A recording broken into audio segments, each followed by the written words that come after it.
Mike from MotoIQ here, and for this video, I'd like to introduce the Borg EFR family of turbos. Now, we've always really liked these turbos and feel that they're some of the most advanced turbochargers on the market. An example of the cutting-edge materials that Borg uses on the EFR turbo family is gamma tie. Now, this is an expensive, cool material from aerospace, and we'll be getting into that a little bit more in this video. There's a lot to talk about them, and I'd like to explain the families of the EFR turbos, and best of all, what are the technical features inside that make them advanced and work so well. All right, so I'd like to start with a quick overview of the EFR family.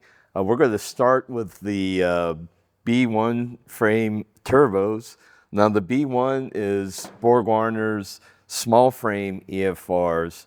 They're rated for anywhere from 375 to 500 horsepower. A lot of it depends on what size wheels you put in there. Now, this is an example of the very smallest ones, smallest turbine, smallest compressor. Now, being a small frame turbo, the footprint is kind of big, but this has been a misunderstood challenge. We'll get into the reasons why a little bit later in this video. But basically, you have some flexibility with housings that can make it suit what you need. Now, you have one housing. It has a T25 industry standard bolt pattern on the turbine housing. It has an internal wastegate and has a 0.64 A over R. Now the A over R is known as the area ratio, and it's a way to size the turbines. The bigger the number for your A over R, the more flow you have, but maybe the potential less lag and less response. Borg has determined that the 6.4 A over R housing is probably the sweet spot for most of these smaller turbines. I guess to explain, A over R is a ratio, and it's known as the area ratio. So it's basically the area of the inside of the housing, like toward the inside here, like it's your area, like in square inches or square, whatever your metric terms want to be. It's usually in inches, and that's over the radius of the turbine wheel. So you divide the area by the radius, and you get your area ratio. So the bigger the number, the more flow you have, and maybe the less responsive and more laggy the turbo might be. That's the trade-off. So 6.4 A over R. There's also a V-band housing. This is basically the same thing, but it's for an external wastegate and has V-bands. This gives you your choices, whether you want to go internal, external, T25, basic industry standard mounting point, or V-band. A lot of good flexibility there. Your compressor side, you have basically two different types of compressors. One is with a larger inlet with a ported shroud and anti-surge features. The other one is with a smaller inlet, no ported shroud, and the option of two different discharges. One can be like this one, like most turbos, or you could have one with a 90-degree outlet, which is really good for some applications for packaging. I mean, I wish a lot of other turbos had this option, and then you wouldn't have to cut, weld, and fabricate an elbow and port it out. I mean, this saves a lot of work for certain cars. If you want small frame, quick response, horsepower in the 375 to 500 horsepower range, the B1 is a great choice. Next, I'd like to talk about the B2 family of EFR turbos. Now, the B2s are a bigger frame, much bigger bearing section, and they could support a broad range of power from 500 to 1100 horsepower. If you're running a twin turbo application, you can roughly double the amount of horsepower. Now, I want to talk about the mid-range B2s because that's what a lot of you are going to be running. Now, when you look at the exhaust size, the exhaust housings have an A over R of 0.83. Borg has determined that this is the sweet spot for the turbines in this range. You get the best turbine efficiency, the best combination of spool, but low back pressure. Now the bolt pattern is T3, which is an industry standard, or V-band. You have a choice of single scroll, twin scroll, internal and external wastegates, depending on what you want. A lot of flexibility. The compressor size is appropriately sized for this power range. There's several different sizes available. I don't want to get into the minutia of every single possible combination, but you get the idea. Gamma-tie turbines are the marquee feature of the EFR family of turbos. Gamma-tie spools faster than the traditional Inconel turbine wheel. This is one of the reasons why EFR is winning events in Formula Drift, Pikes Peak, Global Time Attack, and is the sole supplier for the IndyCar series. Now we're going to talk about the big boys of the EFR family, the big B2s. They basically have the large wheels. There's a couple different trims available, and you have a choice of two different A over Rs in turbine housing size. The smaller one's a 0.92, and the biggest one is a whopping 1.04. So this is the smaller one. This is the big one. You have a choice of TO4 footprint or V-band. I don't have every variant here, but this is a TO4 flange size. Also, you can have a choice of internal or external wastegates. Here's some more complete assemblies right here. Here's a external version. Here's an internal version.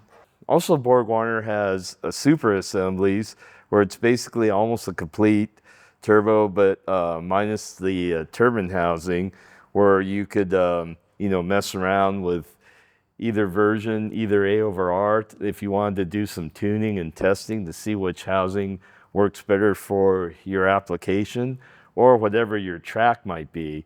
Like, let's say you're road racing, like a tighter technical track might require a smaller housing for quicker response, but the track with long straightaways, the bigger housing might give you faster lap times because you'll have more power. Not only are the turbine housings available separately, but the compressor housings as well. So you might want to try different configurations. An interesting feature about some of the Borg housings is you can run either a hose bib or a V-band. So if you wanted to run a V-band, you can just saw the hose bib off, and the V-band section is right here. So you get a better flexibility. And this is an option on some of the housings. This covers the whole family of EFR turbos. There's a size for almost whatever you're going to do. And now let's get into the exciting part, the technology inside the turbo. And this is the part I really like to talk about. So now that we discussed the families of EFR turbo, let me explain to you all the cool technical reasons why the EFR is an outstanding turbo. Now, being a nerd, this is my favorite part. Probably the first thing that makes the EFR turbo stand out technically wise is the turbine wheel. The turbine is made out of a really innovative material. It's gamma-tie or titanium aluminide. And now this is a really interesting material. I mean, it's fairly new in the world of metallurgy. It started to come into use around the year 2000, which is relatively recently. It's an intermetallic compound, so it's not exactly a metal, and it's not exactly a ceramic. So you have, it's made out of titanium and basically a form of aluminum oxide. So titanium is a really light super metal, and aluminum oxide is kind of like a ceramic that's used in an abrasive. What's interesting is when you mix the two, you come out with something that is a little bit better than both materials either on their own. So titanium is not heat resistant enough for a turbine wheel typically, and a ceramic is too brittle. But when they're mixed with some metallurgy magic, the compound you get is half the weight of a regular Inconel turbine, for instance, and it's a lot more impact resistant than the ceramic, but it's not as, it has incredible high temperature properties, way better than titanium. The maximum continuous operating temperature for a gamma tie turbine wheel is 1740 degrees Fahrenheit. That's way more than an Inconel wheel, which is sort of the industry standard. Inconel is good for maybe about 1500, 1400, 1500. You know, if you've been tuning turbo engines, you know it's kind of easy to exceed those temperatures, and a lot of times you compromise your tuning to keep the turbo alive. But an interesting property is when it heats up to engine operating temperature, it becomes more ductile and acts more like Inconel. So at operating temp, it's more ductile and way more forgiving. It has higher temperature properties than like Inconel or MAR-M, and it's a lot lighter. Like, let's check it out just to show. Now this is a Inconel wheel.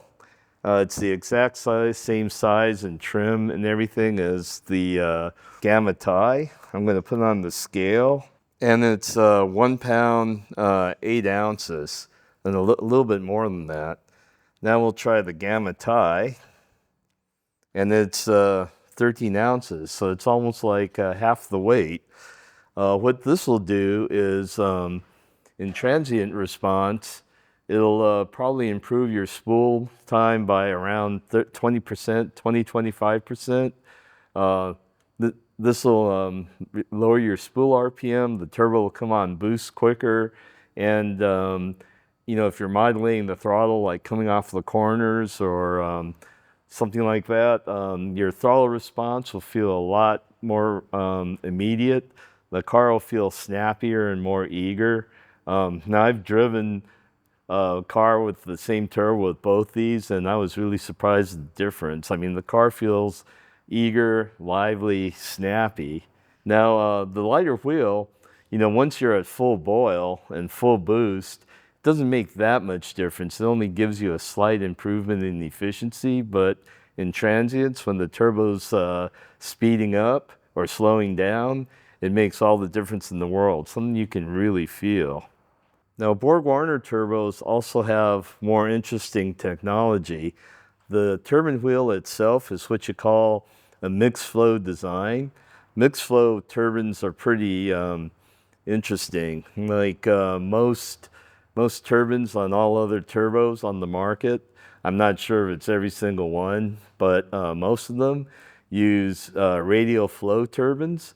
So that means the exhaust gas comes in here and turns inside the turbine and comes out the the center, and it's that change of angular momentum creates an energy to drive the wheel. And axial flow is more like like what you see in the turbine in the jet engine, for instance. The flow goes straight through, and it directly impinges on the blades and imparts the energy to spin the compressor that way. Now, the radial flow generally generates more of a oomph, like at lower speeds, and comes up to speed, but it generates more back pressure. And axial flow generally is more efficient, less back pressure, but it doesn't generate the oomph at lower speeds. Now, what a mixed flow turbine does, it takes the best of both worlds. Now, Borg-Warners have like a really high trim number compared to most other turbos on the market. The trim is the ratio between the exducer and the inducer, these two diameters here. And when you look at the wheel, it is pretty equal. So, instead of generating the hard turn and all that inside the turbine, it's kind of like half and half. So they're not equal size, but, they are a higher trim than your typical turbine.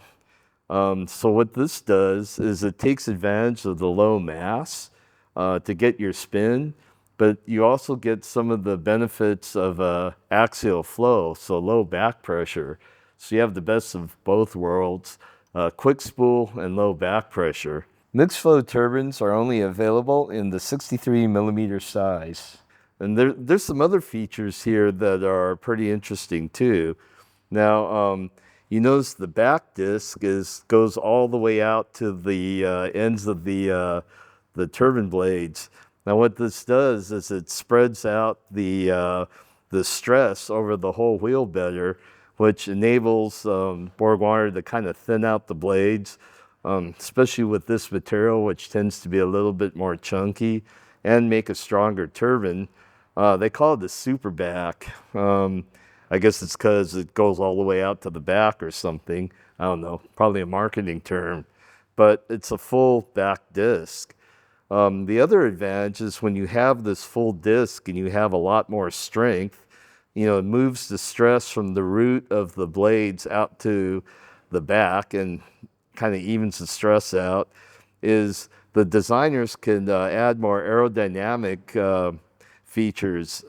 So you can have more room and a smaller hub, so there's more room for the exhaust gases to make a smoother turn, and there's a more passage diameter for the gases in each part of the turbine. So this means lower back pressure for the same energy conversion. So it doesn't screw up the efficiency, but also reduces back pressure. So that's another neat feature.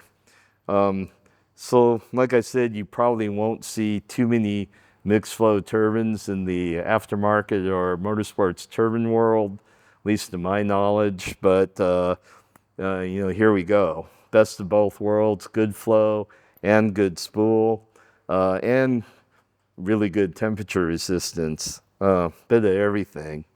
So this is quite a bit of innovation for motorsports and the aftermarket. It's cutting edge technology. This stuff was developed for high performance jet engines, and it's only been around since the year 2000. One of the positive side effects of having a low back pressure turbine like a mixed flow is something that I call the cascade effect. Now, turbos add a lot of back pressure in the motor, like way more than your regular exhaust would. The back pressure can cause reversion, where the back hot exhaust gases back into the engine cause chamber heating, detonation, and you have to tune richer with more retarded ignition timing, which makes the EGT higher and causes a cascade of crap that's not too good. Now, if you have low back pressure, you don't have the reversion, you don't have the heating on the cylinder, and everything is happier. So you don't have to compromise your tuning, and you get power from less back pressure and less compromised tuning. So it's a cascade effect of goodness. So mixed flow, cascade effect. One of the controversial things about the EFR turbos is that they're pretty wide. They've received criticism for this, for the width of the footprint. There's two reasons for this, and they're both really compelling reasons to be that way. The first reason is the ball bearing center section of the turbo. You can see that right in here. Now, the ball bearing center section has a lot of advantages over the traditional hydrodynamic sleeve bearing that most turbos have. Start about the ones that affect your performance. The best, most obvious difference is they have a lot less friction. So less friction, quicker spool. A ball bearing center section will improve your spool time by about 10%. So when you combine that with the lightweight turbine wheel, you know, that's like a 30% improvement right there.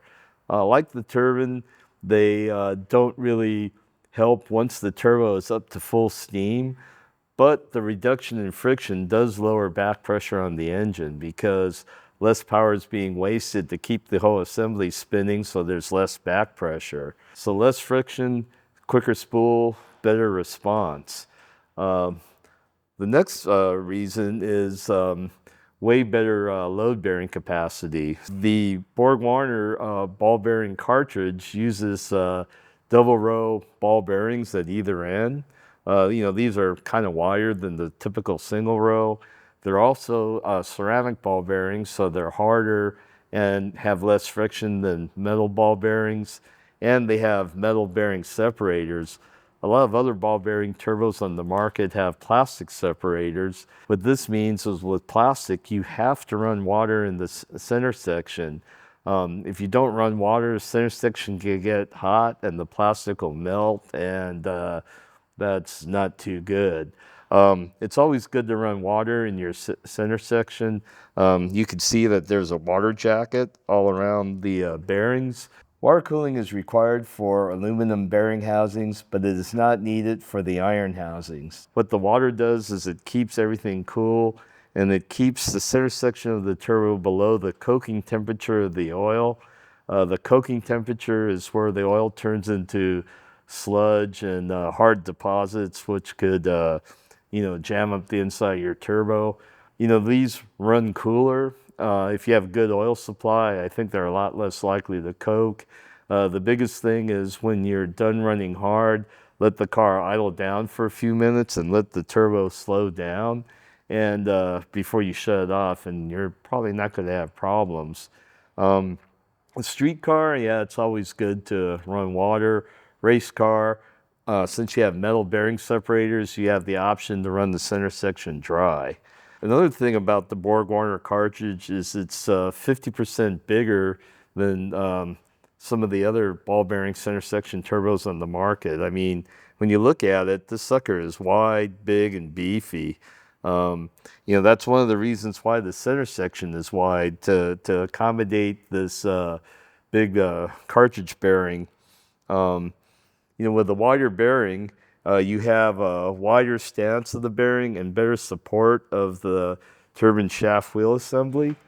This helps control shaft motion. Now, turbos spin up to, you know, over 200,000 RPM in some applications. That's spinning really fast. So one of the things you got to worry about is vibrations and high order vibrations, which might be fifth and sixth harmonics. You know, these can add up and put a lot of tweak on the turbo's internals. When you have a wide bearing stance, everything is stiffer and better supported, and you have less likelihood of developing shaft motion issues. So that's a good engineering reason.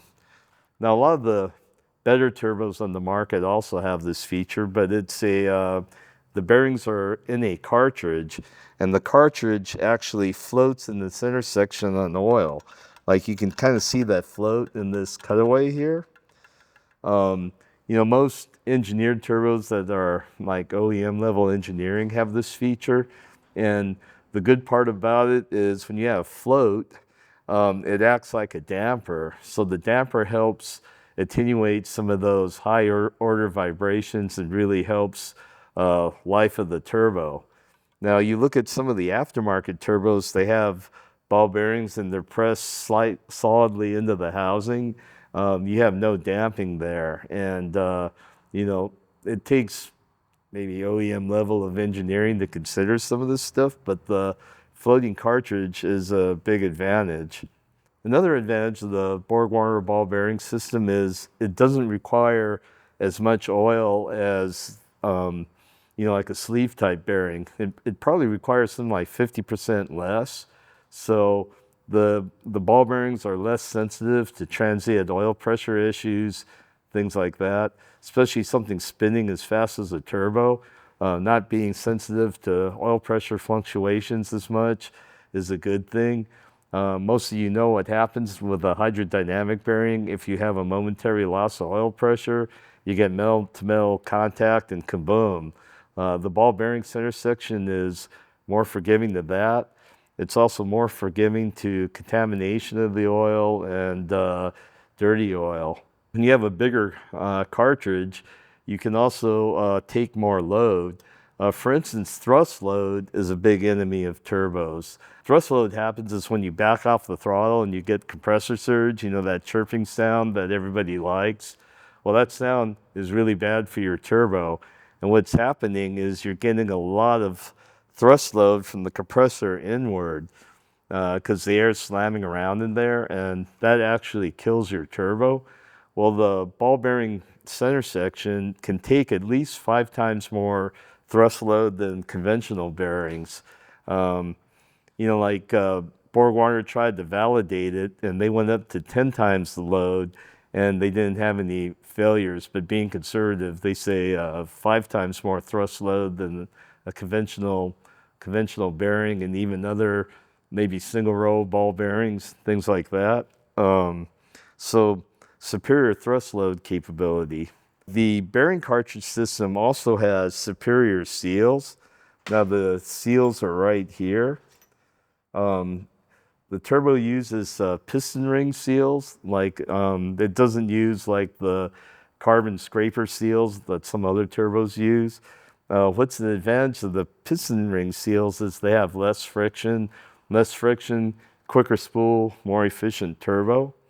They also use these components to create labor seals on both the compressor and the turbine side. So there's 50% less compressed air and hot exhaust gases trying to force their way into the center section.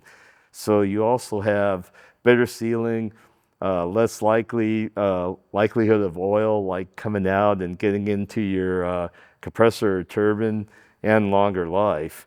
Now this better seal system takes up more room. You can kind of see it like here and here. That's another reason why the center section is wider. But these are all compelling engineering reasons to accept that extra width, better performance, better durability, probably like a much higher level of durability too. Next, we're going to talk about Borg-Warner's compressor wheels and why they're leading edge technology. Now, Borg-Warner wheels are CNC machined from Billet. This is a typical high-end industry practice in the turbocharger market, but Borg-Warner takes it to the next level.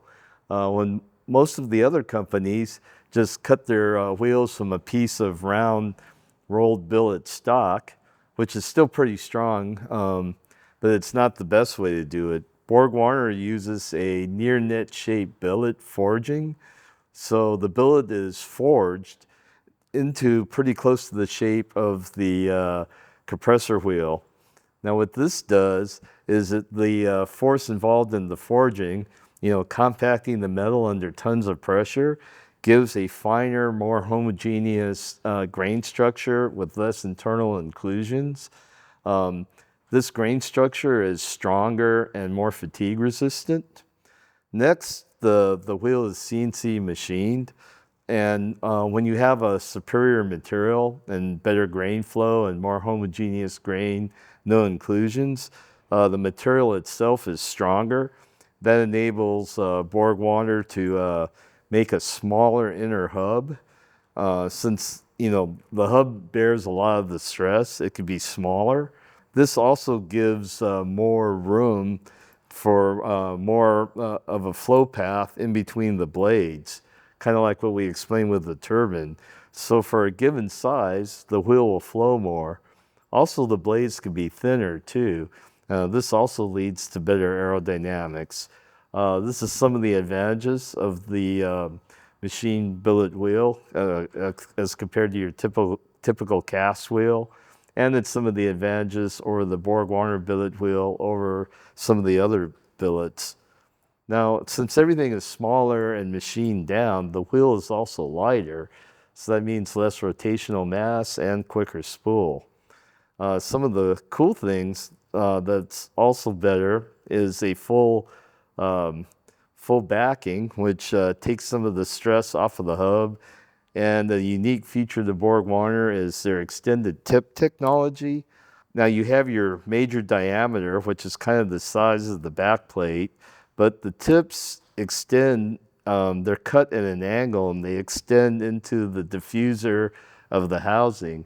This gives a little bit more area for the compressor wheel to work on the outflowing air, and improves response, improves flow slightly, and reduces lag slightly. It also enables you to have like some of these advantages in a smaller wheel. So if you're racing in classes where they go by wheel size, the extended tip gives you a little bit of an edge. You can kind of see it as this kind of bevel. Other wheels are cut straight across, but the extended tip is kind of at an angle. So there you have it, a leading edge compressor wheel that goes across the entire model line. Another cool feature of the EFR Turbo is they have optional aluminum center sections. Water cooling is required for aluminum bearing housings, but it is not needed for the iron housings. Now this takes a lot of weight out of the turbo. So the iron one weighs 9 pounds, 14 ounces. The aluminum weighs just under 4 pounds, so it's literally takes 5 pounds off the turbo. That's pretty cool of a weight disadvantage. Personally, what I like about the aluminum is it doesn't rust. So if you have a turbo, all the iron parts turn to like a yucky brown color real quick, and if your engine compartment looks pretty sano, it's something that's ugly. Some of the other things that maybe ease mounting is there's 4 different ports for the water jacket. Now you plug up 2 of them, but you have more flexibility of where you plumb your water. Another thing is the back plate is not a detachable part like a lot of other turbos. The back plate is built right into the center section, so you don't have to wrestle with the back plate and that gigantic snap ring that's a pain in the ass. So it's all integral one piece. I like it. It's nice. Another advantage with Borg Warner is their exhaust housings. The first advantage is that they use an investment cast stainless steel housing. Just about every other turbo on the market uses sandcast cast iron. Investment casting enables Borg Warner to make a thinner section precision housing that could still pass burst containment tests. This gives you a lighter turbo, and the investment cast has a smoother interior finish than sand casting, which helps flow. The stainless material has a pretty big advantage too, because stainless steel has about half the thermal conductivity of cast iron. So this means more energy reaches the turbine wheel to drive the turbine, reduce lag, improve efficiency, and also there's a lot less heat getting radiated into the engine compartment. Now, turbos create a lot of heat. Anybody with a turbo car knows that. The more heat you can keep inside the turbo and less getting radiated out into your engine compartment to cook off your hoses and wires and other things, the better. So stainless is a superior material. And lastly, anybody that's had the turbo knows the housing turns into an ugly rust-colored brown thing really quick. The stainless is going to look good for the life of the turbo. So, I'd rather see a nice shiny metal-looking thing than a big rusty hunk of iron any day. Now with Borg Warner, you get a choice of twin scroll and in some applications single scroll. A twin scroll turbo is a turbo with a divided housing. So the volute of the turbo has 2 sections with a divider in the middle, and they feed the turbine through like 2 different slots. The advantage of the twin scroll is you get improved pulse conversion. Pulse conversion is, particularly in an engine like a 4-cylinder, you can design your exhaust manifold so the turbine is fed pulses exhaust pulses sequentially by how the engine produces it. So you get individual pulses. The energy of each pulse is conserved, and you have more energy to drive the turbine. The other advantage too is, let's say you have a more racy engine with a tighter lobe centerline and your camshaft, and these kind of engines are always sensitive to back pressure. Well, you don't have, one cylinder's on overlap, one's on the exhaust stroke, and you don't have that exhaust stroke blowing into the manifold and contaminating the next cylinder that's on overlap. By spacing everything out using a divided housing turbo, you totally separate the exhaust events from each other. You don't have the reversion sensitivity. So a twin scroll scrolls at least 500 RPM quicker than a single scroll. And with some engines, especially if you're running a bigger turbo, it's kind of critical. Helps you make it more zingy. Now, the more cylinders you have, the less a twin scroll helps, because like an 8-cylinder with 8 pulses, you don't have as much discrete pulses. So like you may want to just run a single scroll. Also, when you're running a small frame turbo like a B1, it's really zingy, and you might not want the complication of a twin scroll. The other advantage over the single scroll is it's a more compact, shorter housing. So Borg Warners are known to be wide. If you want to run the Borg Warner and want to make it as tight as possible, a single scroll may be your option. But overall, a twin scroll works better for most applications, increases spool, reduces reversion. It's a good thing. Borg Warner gives you the option of running an internal wastegate. Now, internal wastegates have a bad rap with turbo enthusiasts. It's mostly because internal wastegates on the market, the housing and the wastegate was designed for a low power OEM application. You put high flowing wheels and all that, and you're running an OEM sized internal wastegate, you get a phenomenon called boost creep. That's when the turbo flows way more than the wastegate can bleed off the exhaust pressure, so the boost starts going up and up and up, even if the wastegate is wide open. And I could be wrong, but to my knowledge, Borg Warner has the first purely performance design internal wastegates on the market. On most other internal wastegate turbos, it's the internal wastegate's kind of an afterthought. It's a old OEM piece, and when you double the horsepower, creep's always a problem. A lot of these OEM wastegates are always, to me, almost like an afterthought as well.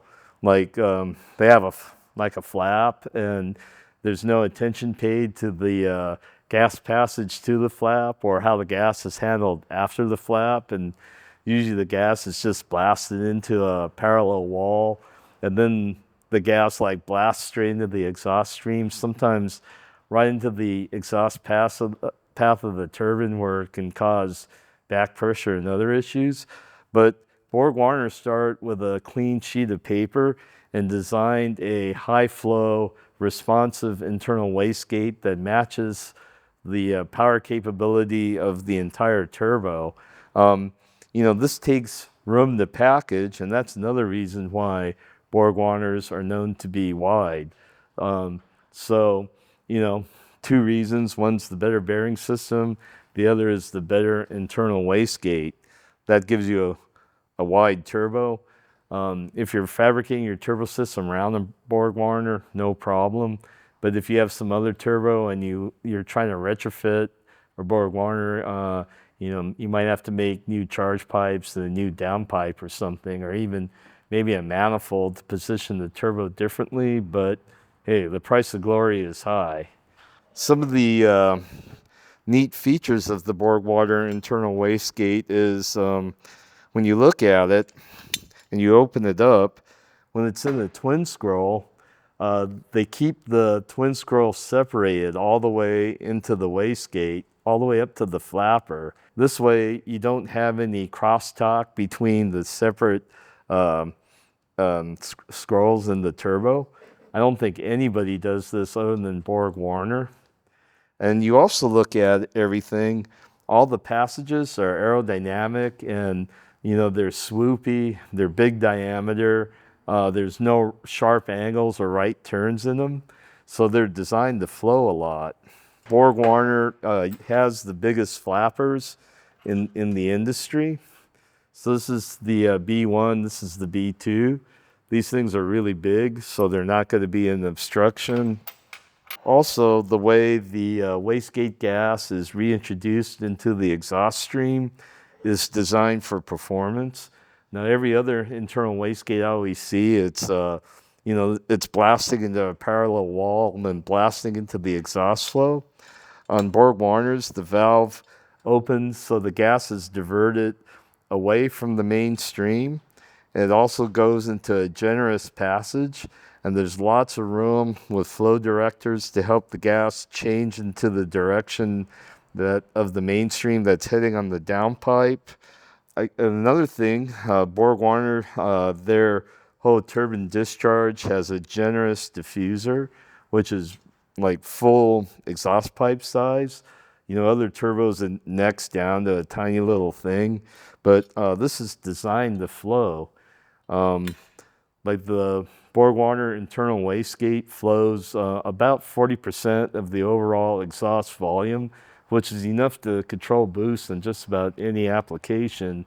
And it's probably twice the amount of flow of any other internal wastegate on the market. Now, what I like about the internal wastegate is, it's nice and compact. You don't have to have a big external wastegate hanging somewhere in your exhaust system. You don't have to have any additional plumbing.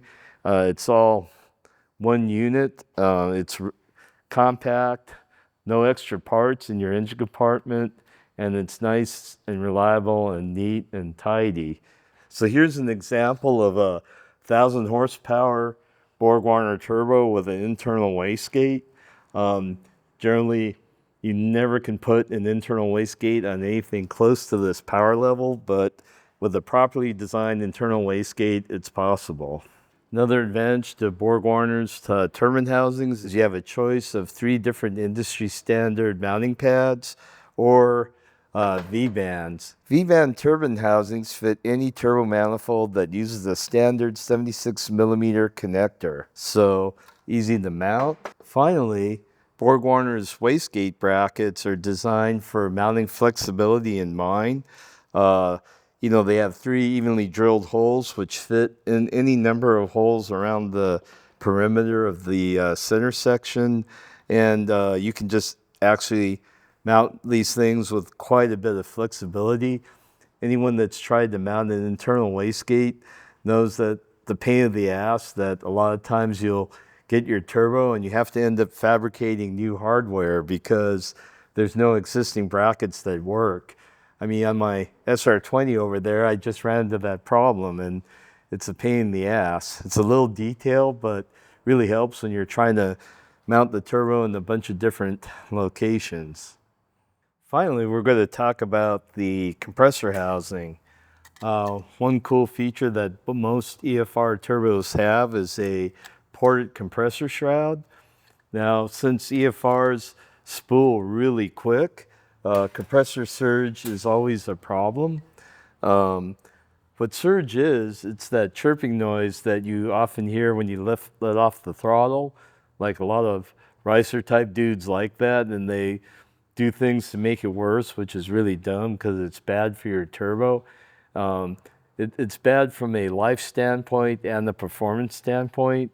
It's bad from a life standpoint because it creates a lot of load, particularly thrust load on the bearing system.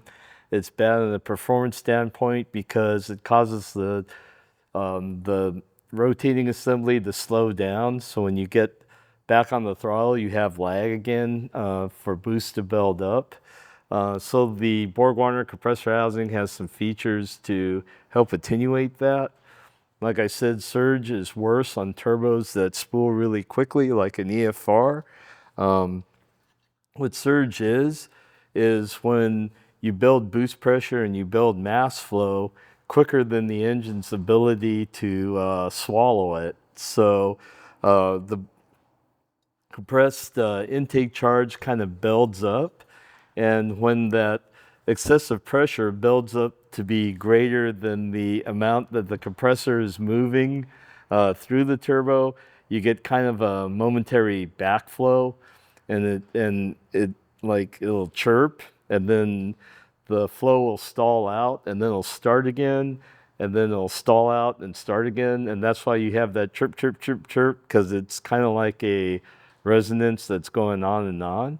What the ported shroud does is it kind of bleeds off some of that excessive pressure when you start reaching that point. There's an annular groove right here just past the inlet of the compressor wheel, and that excess pressure can bleed through there. It gets recirculated through the housing and comes out at this outlet right here around the outside of the inlet. So the air, instead of backing up and chirping back and forth, will just go around and around and around. That keeps the compressor out of surge till it gets really bad. And the advantage is you don't have the speed fluctuations of the rotating assembly. You don't have that hammering thrust load. It's a good feature on a quick spooling turbo, or if you size your turbo, depending on where it is on the map, and if you size it for really quick spool, that's a good feature. Almost all EFRs have this feature, although the B1s have a optional housing that is compact. This is their more compact turbo. You might not want that big inlet tube, so they have a smaller non-ported option. So you can see the difference in inlet size right there. But with a quick spooling turbo, you would almost always want a ported shroud. Another cool feature is EFRs. The housings are held on with V-bands, so it's one bolt, comes right off. Other turbos use giant snap rings that are super under a lot of tension, and most snap ring tools have a hard time dealing with. And it's just a pain in the butt to mess with the snap ring. I hate it myself. The V-band's a lot easier to deal with. I think that's a big plus. When you couple it with the backplateless center section, it makes these turbos really easy to move the discharge around or clock any which way to fit in your engine compartment. That's a big plus. Another thing I really like is Borg Warners have integrated boost control solenoid. So, a lot of you have to buy a boost control solenoid, mount it someplace, run long vacuum lines. But with an EFR, it's all right here. No vacuum line clutter. Everything's really, really nice. A really good boost reference right in the volute of the turbo, so you can have like really accurate boost control mapping, simplistic one unit, less crap in your engine compartment. I really like that. You can also like remove this, block it off if you don't want it. It's available as an optional part separately.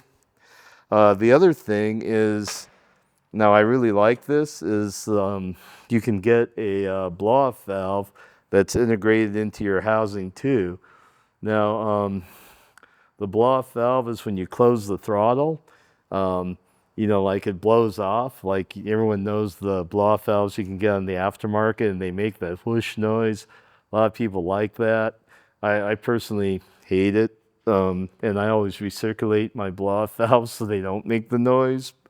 But, a lot of guys, maybe if you're a show car guy, you like having your nice fancy anodized or billet blow-off valve in your engine compartment, but I'm more of a racer guy. I like less clutter. I like things cleaner. I like less things to be plumbed, less things to go wrong, less things to break, less hoses, etc. And I really like the idea of having the blow-off right into the compressor housing.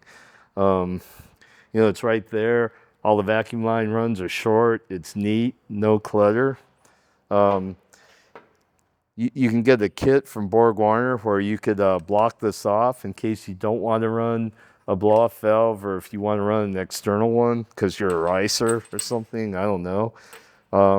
You can also, rebuild your blow-off valve. So we got a diaphragm, springs, and all that available. Another thing is that EFRs are all machined with provisions for a compressor speed sensor. I like having a speed sensor, especially if you're doing something like going to Pikes Peak where you're going to high altitude, and overspeeding your turbo is always an issue. If you're pushing everything to the edge, you always got to pay attention to your turbo speed to make sure you don't overspeed it and blow things up. Like your tuning depends on it. And traditionally, it's been a pain in the ass to put a speed sensor in, but Borg Warner makes it easy. It's pre-machined for this to go in, and it's an optional thing that you can buy from them. So overall, all these features make EFR, like, to me, a great performance value. And I wish you guys could maybe drive an EFR equipped car. Like, I think it's really neat.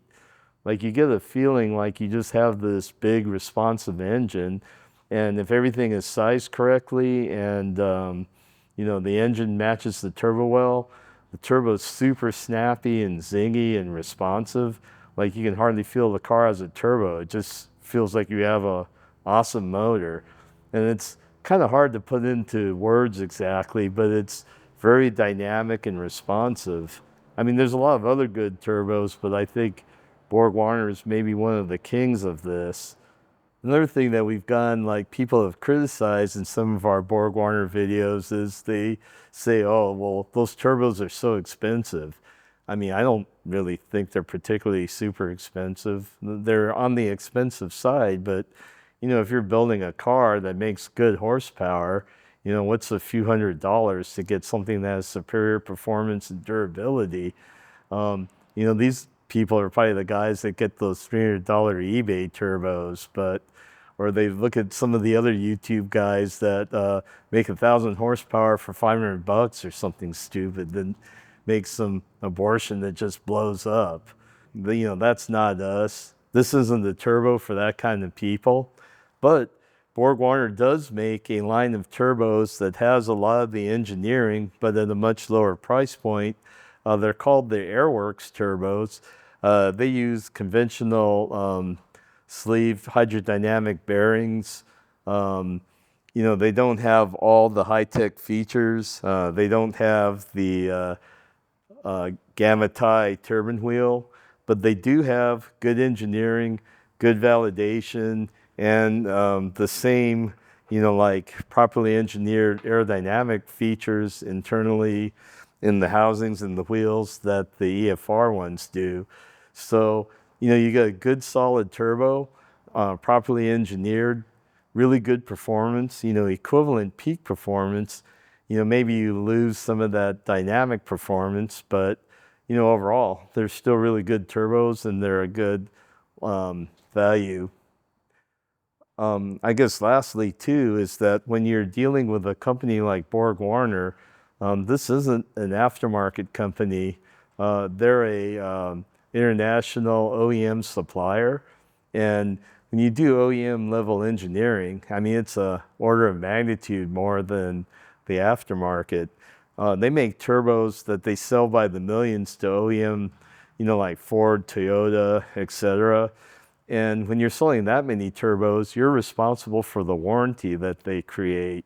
So these things are engineered, tested, and validated under really stringent conditions, way more than the aftermarket, which a lot of times tests their stuff on their customers. So, these things are, A1 when it comes to durability and also quality. Being OEM suppliers, they're also subject to, OEM certifications in quality and engineering, like ISO 9000, QS, and other international standards that the aftermarket can't hope to touch. So, you get the engineering, the validation, the reliability of OEM, but you also get the performance of racing and aftermarket people in this combination. So, the only drawback is that these turbos are harder to package and maybe the cost, but they have the Airworks line that addresses those points, and there you go. I think Borg-Warner is a great choice. I really like these turbos. They have a really good feel to them. The feel and the driving dynamics go beyond the specifications, and you just have to experience it to know what I'm talking about. One of the most critical things you can do is matching your turbo to your engine and your desired power level and your response. Now, before, this required quite a bit of math. I mean, it's not super gnarly math. Like if you're a really smart AP level high school dude, no problem. But a lot of us aren't that, unfortunately. But no fear. Borg-Warner has made this easy. You can go to their website and look at their Matchbot software. You enter your parameters in there and it'll spit out a match. Okay, how do you use Matchbot? Well, there's all kinds of fancy numbers down here, but you can use the one that Borg-Warner has given you. So, if you really want to be geeking out, you can mess around with this, but, this takes a lot to input. So just leave this be. This is the quick and dirty way to use it. Now I'm going to do this for my SR20, 2-liter. Yeah, that's cool. Ambient air temp, yeah, 75 degrees. Yeah, that's cool for most of the time. 500 feet above sea level, yeah, it's close enough. It's probably like 200 feet around here, but I mean, I do more than driving just around here. Pump gas, you can do diesel, E85, methanol, whatever, but let's do pump gas just for funs. And stuff in this box right here is the most important stuff for you to fill out right, to do a quick match for your car. So you can kind of scroll down and you can look at whatever turbo in the Borg-Warner catalog. Let's just pick this one. It's way too big, so it's not going to match your SR20. It's a 91 millimeter wheel. That's way too big, but I just wanted to show you. So these are all the match points at your various RPM. That correlates to the engine speed up here. So when you look at this, everything is to the left of the surge line. So yeah, this sucker's not even going to work. I mean, the compressor, even if it could spool, is going to be in surge, and it's going to be hating life. What surge means is the engine can't swallow the amount of air that the compressor could move into it, and it just backs up, and it'll start making that surging, chirping noise, which isn't good for anything. So this isn't even close to a match for your SR20. What you want is these match lines to be right in the big fat part of the efficiency islands of your compressor map here. So let's try to find a better match. I can sort of do this in my head. I don't really need Matchbot, but I think a 6758 ought to be a pretty good match for like a street SR. So I click on that. And boom, here we go. So all the match points for up to 6,000 RPM are going right through the fat part of the peak efficiency island here. Only one at super low RPM is going to be in surge, but I mean, the engine's not even going to be boosting that low. So, that's like at idle. So at 2,000 RPM, you're like right on the surge line, but you're hardly making any boost there, so that's not that important.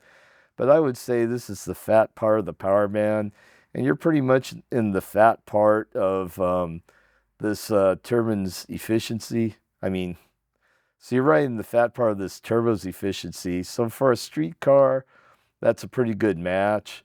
Let's try to go up a little bit bigger to a 70 millimeter compressor, and this is probably even better to make a little bit more power because at your highest match point you're at a higher efficiency. Let's go one more. And this is a pretty cool one too. Like your highest match points are like right in the peak efficiency island. So this turbo is going to be rocking at most of the efficient part of the compressor map and during most of the operation range. So I would say for pretty rocking street turbo, like a 71 something would be pretty good. And you look here for your turbine match. So it's like a 64 millimeter turbine or a 63 in a 9.2 housing or an 8.5 housing. So the 64 and the 9.2 is going to have more flow. It's going to make more power, but it's going to lag maybe about 500 RPM or so later than the 63 with the 8.5. Myself, based on what I know of the SR likes, I'd probably get the 64 and the 9.2 housing. That'd be a pretty good match.